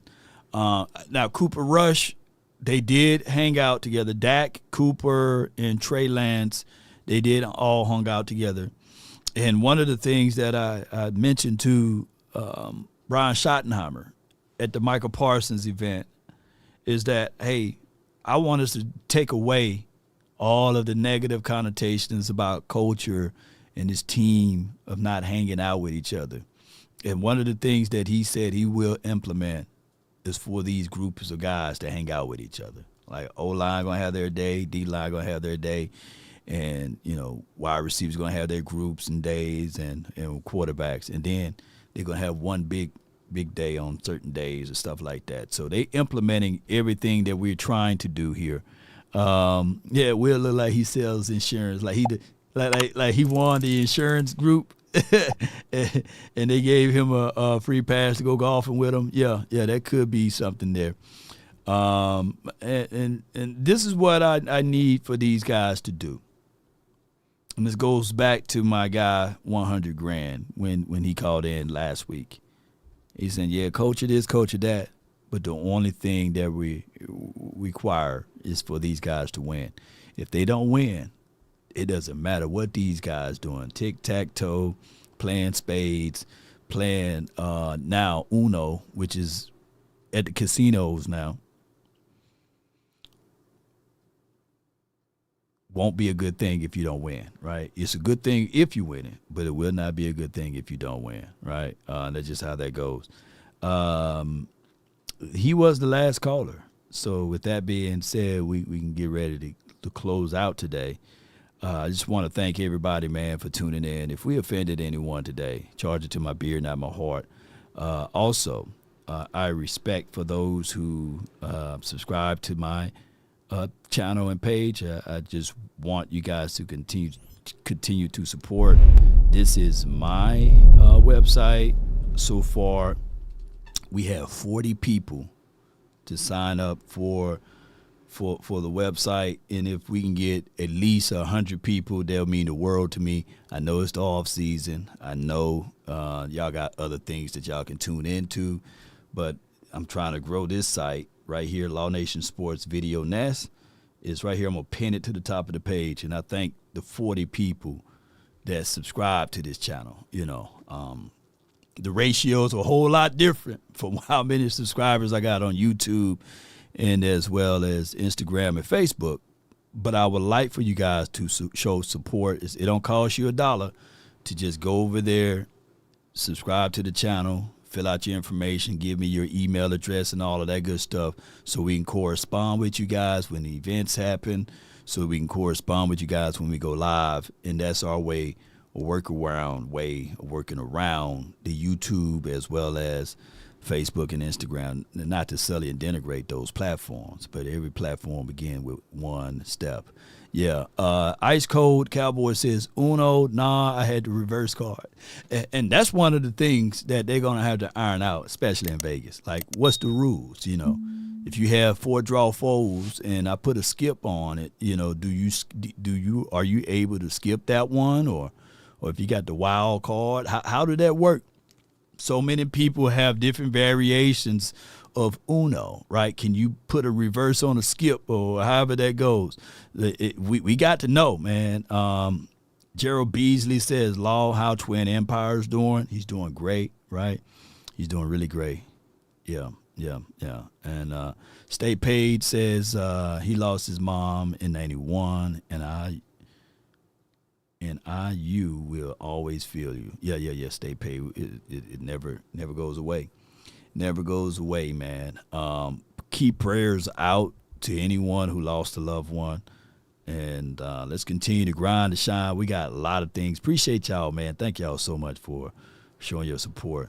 All right. I'll leave the phone lines open for another minute. And then if nobody calls in, we can depart. We can depart from here. Cowboy Nation. It's good that we on this side of the argument, right? That everybody's showing up to training camp versus people letting them know, hey, I'm frustrated. I'm not showing my value. And to counter the last callers, also thoughts on, hey, well, I'm going to showcase to the world that I'm worthy, that I'm valuable, that I'm giving them my best. Well, now he's going into his 7th season. He's literally saying what Tyrese Gibson was saying. What more do you want from me? Right? Like, there's nothing greater than someone that believes in you the first time, opposed to someone saying, let me see if this check out. Let me see if that check out. Right? Like, We all up against something, right? And when he's seeing other players getting paid their coins, right, and getting paid their money and their value, just like this, it's kind of hard to tell a player, hey, man, we got to make sure that we got to apply money elsewhere and money elsewhere. No, you want his money now. You want his value now. Sweat, blood, and tears have already been into this thing. It goes back to, like I said earlier, would you rather get paid every 4 weeks or every 2 weeks? And then at the fourth week, they said, hey, we're going to push it back for another 4 weeks. No, pay me now. I need money. Man, love of money is the root of all evil. Read a little bit further. Money answereth all things, not a few things. All right, so we're going to... The conference has been locked. We got two people that merged in. I got Smoke one for you. Thank you so much for calling in, my dog. What you got for me? Yo, first of all, Zika Charles, it took a lot of courage to call in, sweetheart. A lot of courage. We're praying for you. We love you. And trust me, you are the queen of our chats all day long. All day long, sweetheart, all right? But this is why I call for the law. We got somebody in the chat. Is like praising Rush. Like the dude was like the all-time greatest thing in the world. Are you serious? Like, this man had a noodle arm. He looked one way at one receiver. He didn't elevate nobody. You know what I'm saying? Like, where's all these damn Rush freaking fans coming from, bro? Like he did better than that. I don't understand this. Well, he lost a lot of his supporters when they got fired just the other week, right? It's like when he lost Troy Taylor, and he lost Shady McCoy and all of those folks.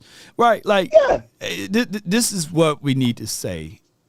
When you have your backup quarterback in, you know that you got to bring your lunch pail from the defensive side. You have to. The callers, play callers, you got to revamp everything. You just not going to be as comfortable. And the Cowboys, land Smoke one for you. The backup quarterback is always the sexier car. It's just for what it is. Even when Troy was here. Even when Troy was here, you're right. Because remember that time when Troy got drafted and we had that, what's that goddamn, can't remember the name. Well, Wash was considered good because, he already had ties with the coach. But they was high on Rodney Pete, man. Pete, a lot of people don't remember that. Rodney Pete, he was a brother too now. But he had a strong arm, good accuracy. And if he fell into a better system, Rodney Pete would have been better, But he played for us, and then he played for the Eagles, and the rest is history. I forgot who else he played for. Burline was good. That Thanksgiving Day game, Jason Garrett, Jason Garrett was good, yeah. So, man, people like the backup quarterback in Dallas, man. It's just something about that. I believe if you are the starting quarterback for the Cowboys, your target is bigger than anybody in the whole NFL, and that's a fact. And nobody can't say it ain't, because our eyes get more put on than anybody in the NFL. Either we do good, we do bad, it does not matter. We're gonna get scrutinized for it, and we just gotta deal with it as fans. Right. And I don't know why our fans don't think it's gonna change. We're the #1 fan base in the world. Are you not understanding this? Like, the #1 fan base. We got the most fans. No kidding. So, I mean, what y'all expect? Y'all don't understand that. I'm 52 years old. Seen 4 Super Bowls. I see everything with the Cowboys, bro. You know what I'm saying? So, for y'all to sit there and cry about contracts and all this other crap, it's been here. It's been like this. Nothing's going to change. The cap's going to keep going up. Players going to keep getting paid more money. That's how it is, man. That's how it is. Join the line. Join the line, bro. That's how it's going to happen, bro. You know what I mean? We either pay our players or let them walk. One or the other. There's no in between. Yeah, man. Come on with it, man. Thank you so much, man. Smoke one. No problem, Law. I'll hold you later, brother. No doubt, man. Whoever the other caller was, I guess they hung up. All right, so appreciate everybody, man, for tuning in and being part of these type of episodes, man. It's always great. It's always great to get feedback from you guys. Shout out to you. Steve Wash was one by one. Yeah, That whole Steve Wash thing was, was crazy. But, that's many moons ago. It's just that always the backup quarterback, is considered, the sexiest thing ever in Dallas land, and people say, put Danny White in there, man. Roger getting old, man. Staubach, put Danny White and them in there, Yes, indeed. So even Staubach was underpaid. And here's the other thing that people fail to realize. I had somebody to comment, well, you don't win. You don't win without the All-Star team. You do win. Well, hold on. I'm trying to make sure I'm saying it correctly. Hold on. He said that basically a quarterback, in order to win, needs Dak Prescott needs an All-Star team. And then if all of you guys, go back and just look at the 5 Super Bowls that we did win, we had a freaking All-Star team. It's like, that's not up for debate. We had a freaking All-Star team. You don't win without an All-Star team in Dallas. You need one. You can't name me the team that they didn't have an All-Star team. Right? Like Roger had Doomsday. Do I have to go further onto the other weapons that he had, right? I'm quite sure that he didn't have a Jalen Brooks to throw to, right? He didn't have Mingos and Ryan Flanois, right? He had a freaking all-star team. And I'm quite sure, for those who can understand, that Troy Aikman had a freaking all-star team. Regardless of whether or not you feel that way or not, offensive line was dominant. It wasn't no, hey, man, what about this guy? The running back guy was dominant. To this day, they talking about Emmett. And Tony Dorsett, if you really want to go about that. 10 years from now, Tony Pollard would be forgotten. People are like, what was he? Ezekiel Elliott had, if you look over the course of the years, I'm not beating up Zeke, 16 going to stick out, 18, maybe.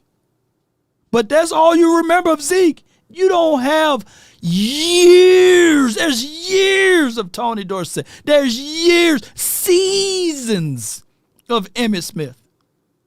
When he had the 2 parts on the head with the small high top fade. Played long enough for him to cut all that off and had the gray beard out there, where his hair couldn't grow. Zeke got a head full of hair. But there were seasons that we can go back to talk about the 90s Cowboys, right? So people fail to realize those type of things, man, that it takes like what the Eagles are doing.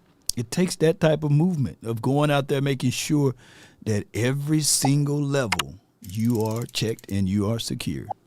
Every now and then you get a Pat Mahomes. But even with Pat Mahomes, it takes great coaching. You can't win. Like if Pat Mahomes had the coaching levels that we had and the corruptions that we had up top that trickles down below, oh my gosh, yeah. Oh, Rico wouldn't even be a footnote, Rico, they people forgetting what number Rico wore last year, already. Shoot, 10 years from now, they were like, who? That we're going to literally laugh at the moments that the Cowboys thought that Rico could be X, Y, and Z. And people are going to laugh at the Cooper Rush thing. Yep, people going to laugh at all of that. And it's just crazy for what it is, Cowboy Nation. And I'm not beating up any of these things.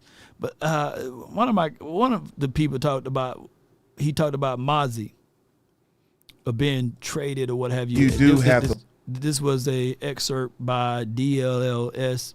And let me see if I can pull this up right quick. Hold on, bear with me, Cowboy Nation. Boom. And boom.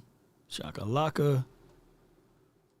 Here we go. Maz, you do have to look at the coaching change. The year before we got there, it was more just vertical, get up the field, get up the field, get up the field. Really not Maz's game, to be honest with you. I think he played better last year. He flashed some good stuff, in my opinion, but he kind of showed why did the Cowboys draft him, what they saw. Now we switching up again, and from my understanding, this again, more vertical charge. But hopefully they factor something into the equation to allow Maz's superhero ability to flash. If not, you may need to just trade him.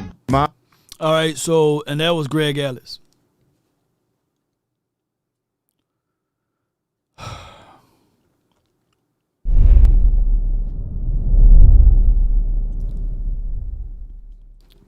Let me break this down on Greg Ellis.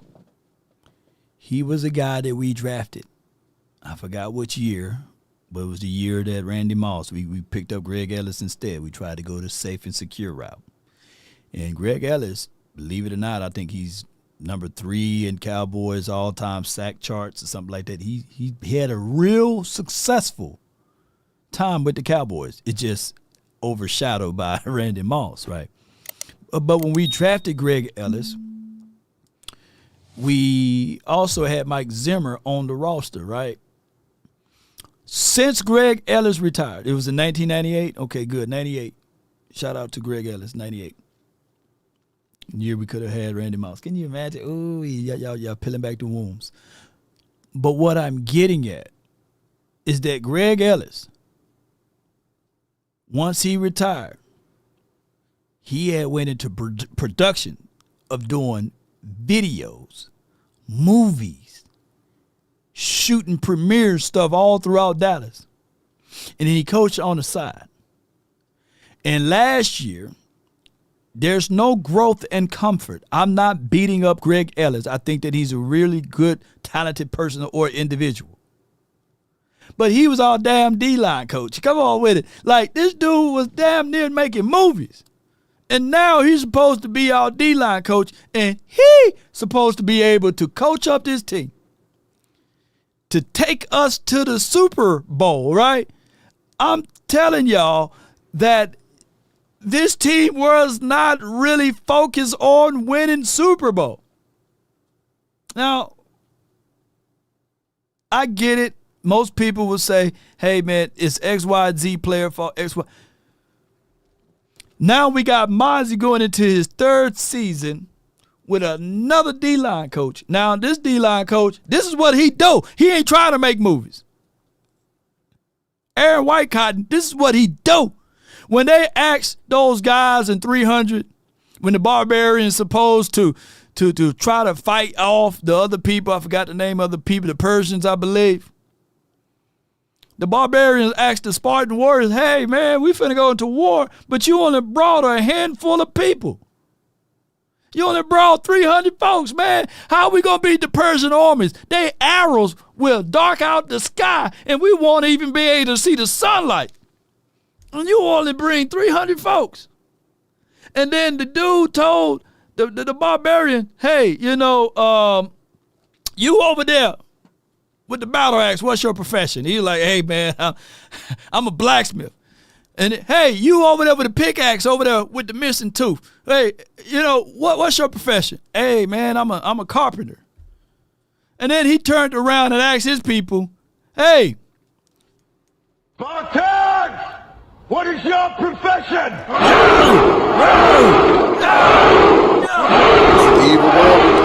Yeah, what is your profession? That's Aaron Whitecotton. His profession is D-line. I'm going to help this guy out, right? You just got to give me time. Yeah. So at the end of the day, I get it. People want to throw the baby out with the bathwater, and that is Mozzie. And don't y'all know that tradition? Spartan needed Kratos. Yeah, Kratos, for the gods of Olympus has abandoned me. Yeah, I used to love playing that game. But what I'm getting at is that we were not focused on winning. We were just focused on passing this year by. So that's why Greg Ellis, he's still in Dallas. I don't want to bump into him. He's like, hey, Law, come talk to me, man. Come talk to me. Why you beating me up? No, I'm telling the truth, man. This was a check grab, man. And, hey, I don't blame nobody. Shoot, hey, Big Ben, I got a job for you, man. It's only for a year. Don't tell nobody. But, hey, it's going to pay you north of 7 figures. Big Ben ain't going to be like, okay, I got you. I'll be there. I'll make sure that I pull out all of the resources I know. Ain't that right, Big Benny and Ice Cold Cowboy? Y'all would have did the same thing. Hey, this is Mike Zim. I'm on the phone. Jeremy, I'm finna have an opening. You my guy. You've been rocking with me. I got a 7-figure check for you. All it is 5 months out of a year. You can keep your house in Arizona, wherever you may be at. But come on down. I got a 7-figure check for you. I'm there. Yeah. Yeah, CJ, all of y'all there. If I got a 7-figure check for you, or even a high 6-figure check for you. And that's what happened last year. But let's not throw the baby out with the bathwater. In those olden times, over there on the other side of the world, they didn't believe in taking baths. They didn't bathe themselves daily. They would bathe themselves once a year. And the order would be from the oldest to the youngest. So they would take this tub and they would keep the water that's in the base of this tub. And you can only imagine the funk and the smell of the water, right? Because they had to gather the water, right? And y'all just don't know, man. The water that we take baths in now is a whole lot purified, you know. But during that time frame, they didn't believe in cleaning themselves off until at least once a year. So by the time it get down to the baby, not necessarily a toddler, the water would be mud black. And what they would do is they would throw the tub out at the end. But sometimes the baby would still be in that tub. So that's where the saying comes from, don't throw the baby out with the bath water. Because the baby is still in the damn tub because y'all funky, nasty folks done turned that water tar black because y'all haven't took a bath in the last 364 days and you take it in and throwing it out. That's valuable. So don't throw the baby out with the bath water. And during that olden times, there'll be babies on the street. Yeah, there'll be, yeah. So that's for what it is, cowboy. Yeah, it is nasty work. So don't throw the baby out with the bath water is what I'm getting at. Yes, indeed. Law, you get paid just to sponsor my nephew. I tag you Instagram. He's a defensive line. He's defensive Larry Allen, built like a crazy, like a grizzly bear, 12th grade this year. Oh, wow. Yeah. Tag me again. Yeah, tag me again on it, man, and let me go and look at it. Yeah. It's smelling worse than hot dog water. It was terrible. But this is how they did things. Until the Moors came over and showed them, hey, this is what a sewage system looks like. You just can't be throwing your stuff out there on the street. Yeah, that's when the plagues and all this other stuff, because they wasn't clean. People were literally dying of funk, stenches. Sewage was all backed up. Can you imagine being in a city without a sewage system? Mando disapprove. Shout out to the Moors for showing them systems of where garbage go. Systems on how to create a sewage system to flush out all of that funk and that nasty stuff that's built up. People during that time frame, they would just take trash and throw it out the window. That was nasty work. 365 on a leap year, yeah. Can you imagine not washing and bathing for over 300 days?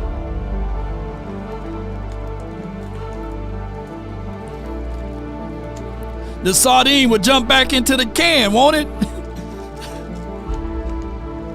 Sardines, you open up a sardine can, right? And they smell you. They say, look, I'm alive. I'm going to jump back into the can. Smell like a handful of poverty. Yeah. And then during all of that time, ladies and gentlemen, look how many clothes they had on. Shoot. They had on this corset and this all. Ooh wee! They were brewing up some nasty stuff, wasn't they? But Mando can't help out on most of all of those things. I'm hearing that some people don't know what a washcloth is to this day. Some people don't use soap in the towel. That's not me to talk about. Don't want to lose out on a lot of other stuff. But people traditions are still to this day. Do you smell? Oh my gosh, can you imagine lifting up them skirts back in the days? Like, oh my goodness. Is that Queen Elizabeth? Oh my, I'm dead. Bus is going crazy. And them councils, boy, you got to go use the John. They had a certain designated spot in that building that the chute was terrible. Rats about the size of Jay Leno's chin around them things. It's crazy. But we came a long way.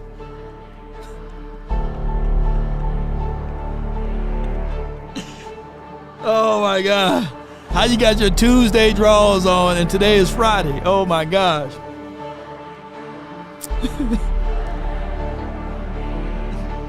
How you got your 1600th? It's the year 1632. And you got the same draws on all the way from 1632 to 1633. You get the fresh pair every year.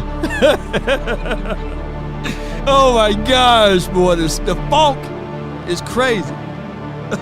Smelling like them damn Eagles, huh?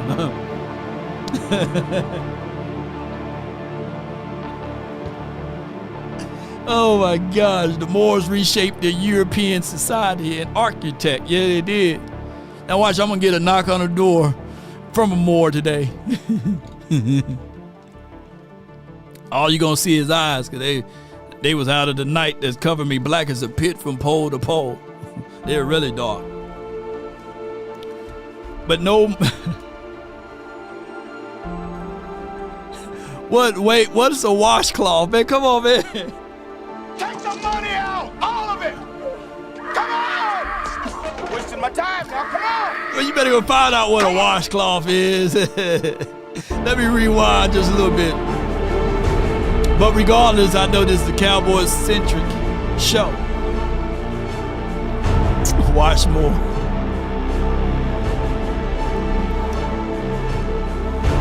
They won't get credit for anything these days. Shout out to the Tartarians, too.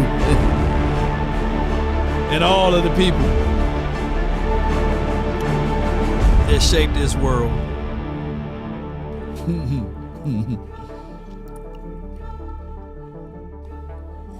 But in departing, Cowboy Nation, before I get that knock on the door, and they come get me, the Grays and all of the other people that's beyond the ice wall. How bad do we want to win this year? It's about to happen next week. Can we stay healthy? Can we stay upright? Can we stay focused and level-headed on all of the things that we need to do? Well, it starts next week, 100%. Everybody locked in and motivated to showcase to the world that it's been 30 seasons, 30 years. And now it's time for us to reclaim our fame. Even though they talk bad about us. But the reality of it is that everyone have a reason. But the results are what matter. And that's what we need to do. Figure out how to get the main results. And that's winning on Sundays, Mondays, Thursday nights, occasionally on Saturday. Let's figure it out. Sadiq Charles, this is for you. Tell me not and mourn for numbers. Life is but an empty dream, for a soul is dead that slumbers, and things are not what they seem. Life is real, and life is earnest, and the grave is not his goal. Dust I are, to dust return, was not even spoken of this soul. In his broad fields of battle and bivouacs of life, be not like a dumb-driven cattle, but be that hero in the strife. Lives, oh yes, lives of great people of all. Remind us that we can live our lives sublime, and departing, leave behind us footprints on the mighty sands of time.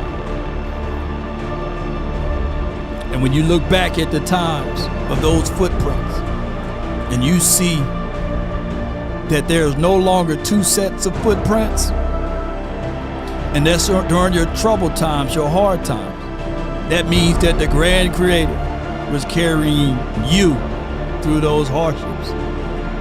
So continue to stay focused, continue to move along. Just know that this too shall pass. That's been my time. I really thank you all for yours. And remember, you're listening to nothing but the best. Salute. Roll those credits.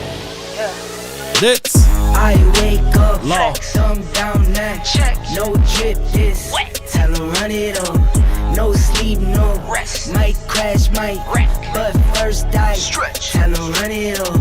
I wake up, thumb down now, check, no drip this, tell 'em run it up, no sleep, no rest, might crash, might wreck, but first I stretch, tell 'em run it up. 9 out of 10 roll through my hands, I'm by my lonely. Turned to a savage, now my baby wants to hold me. I love my fans, don't need no friends, I got my homies. Thought I could trust you, I find out you tried to zone me. I'm number one up on that court, I'm Nick McGrady. The first one in, the last one out, can't call me lazy. Put in my hours, send the invoice and they pay me.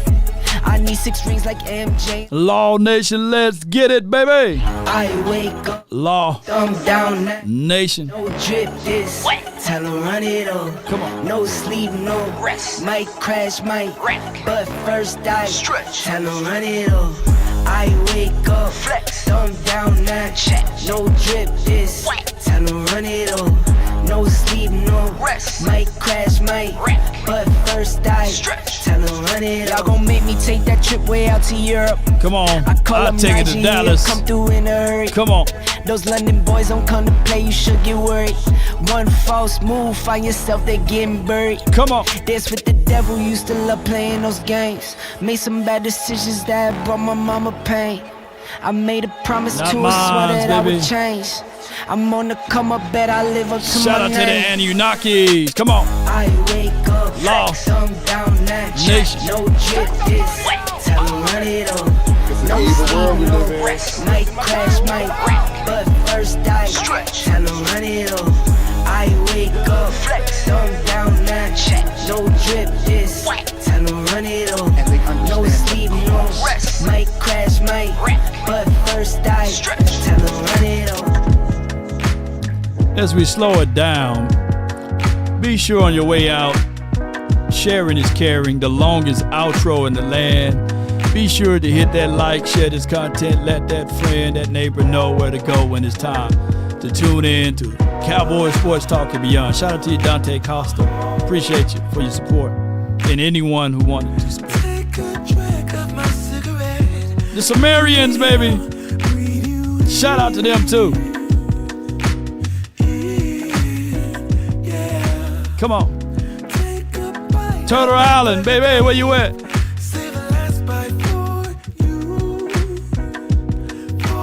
Jerry, save me a few dollars now. Let the street light.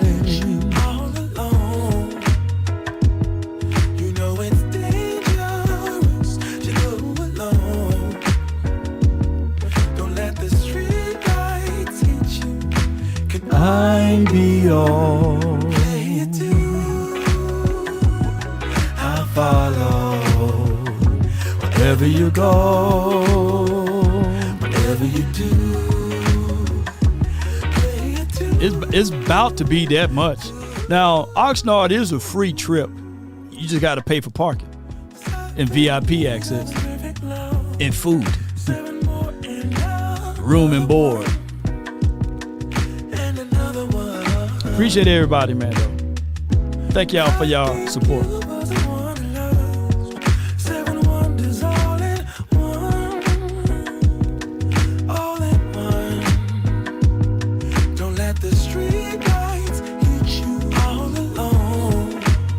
It's danger, baby. You know it's dangerous to go alone. Don't let the Street lights hit you. I'm your player too. I follow wherever you go. whatever you do, play it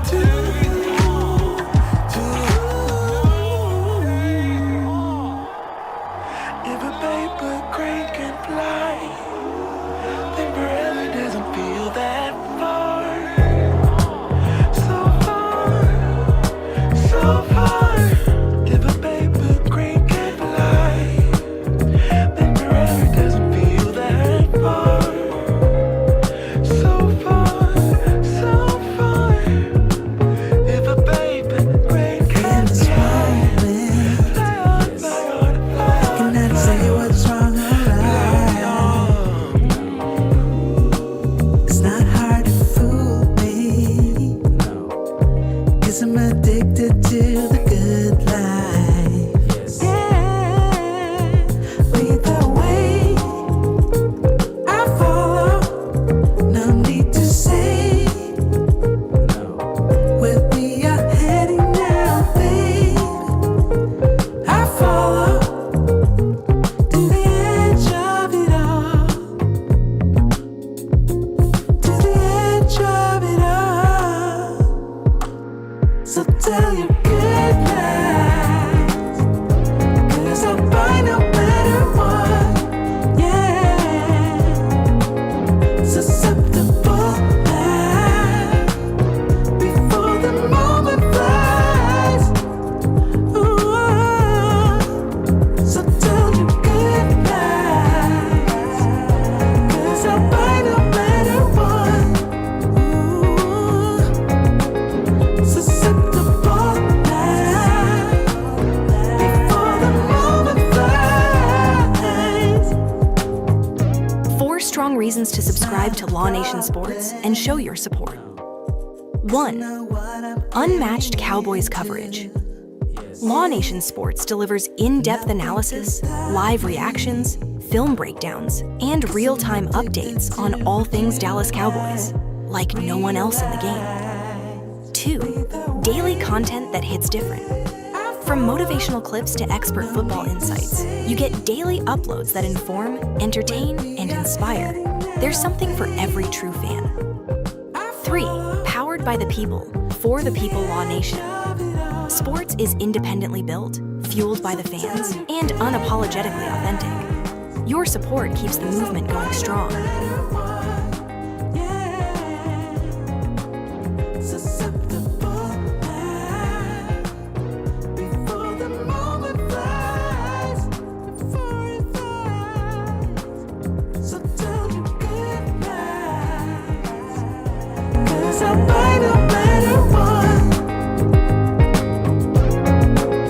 Susceptible now before the moment flies.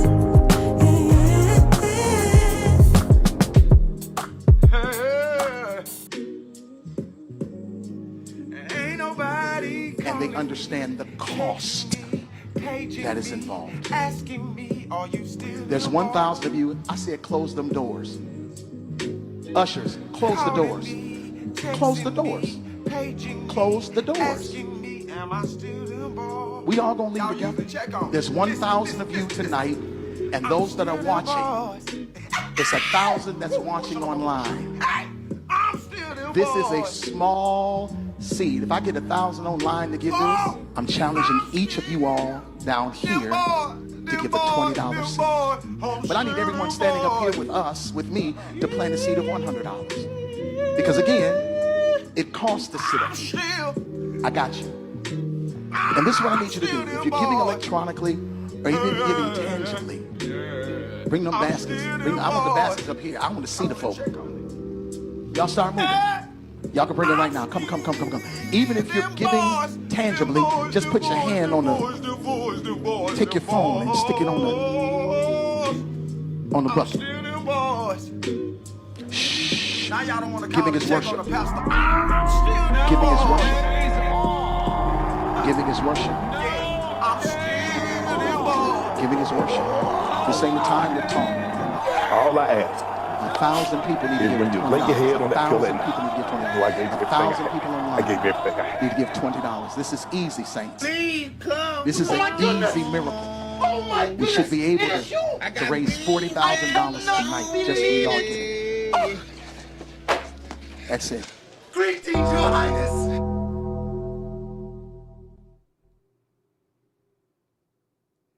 Sacrifice, don't give up the fight. Everything will be alright on any given Sunday, yeah. Depend on you if you win or lose. You know you got to pay some dues to live on Monday, yeah. Until next time, DC for life. Peace. One love. We up out. Hey, man, why I got this up there? Oh, okay, I had that up there when we were talking about wide receivers and stuff. Valuable lessons, all. Pay the people. Get them up out there so we can practice well and all of that good stuff. Peace.